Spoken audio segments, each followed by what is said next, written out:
நான் எங்கே இருக்கேன்னு பார்த்தீங்கன்னா திரு பன்னீர்செல்வம் ஐயா வீட்டில் இருக்கேன். அதுவும் அவரோட வீட்டு பின்புறத்தில் இருக்கேன். அவர் பின்புறம் வந்து நான் பார்த்தோன்னே எனக்கு வந்து ஒரு அதிர்ச்சியான ஒரு விஷயம். அதை நான் பார்த்தது உங்ககிட்ட ஷேர் பண்ணணும்னு நான் வந்து நினச்சேன். ஸோ வந்து என் கூட வாங்க, அது என்னன்னு நான் காட்டுறேன்.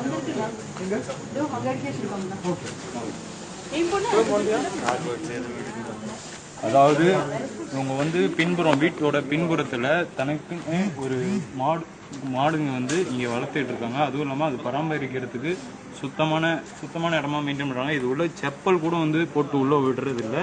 அண்ட் வந்துட்டு இதை பராமரிக்கிறதுக்கு தனியாக லேபர்ஸ் வச்சுருக்காங்க. இந்த இடத்த பார்த்தா உங்களுக்கே தெரியும் எப்படி மெயின்டைன் பண்ணிகிட்டு இருக்காங்க.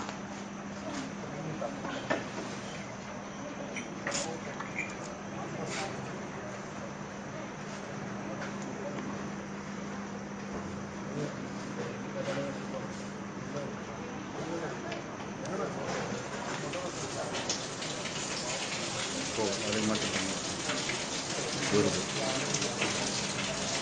அப்படியே அந்த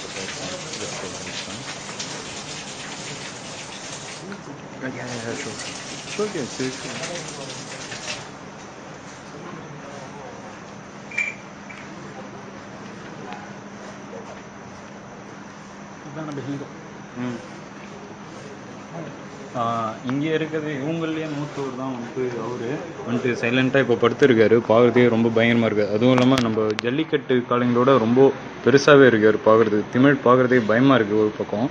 அண்ட் இவங்களோட ஜூனியர்ஸ்லாம் ஒரு பக்கம் இருக்கிறாங்க அந்த சைடு.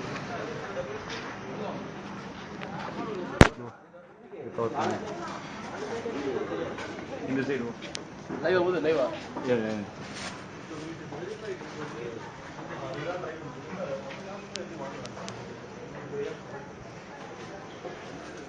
அப்படியே ஃபேன்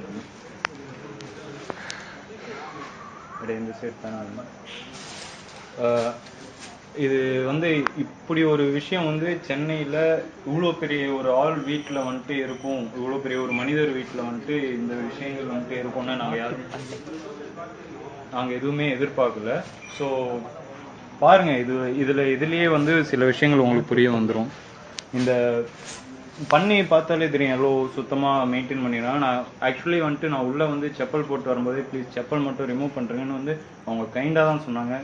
உள்ளே வந்து நான் இப்போ வீடியோ எடுத்துட்ருக்கேன், ஷேர் பண்ணிகிட்ருக்கேன். ஐயோ ஃபினிஷ்.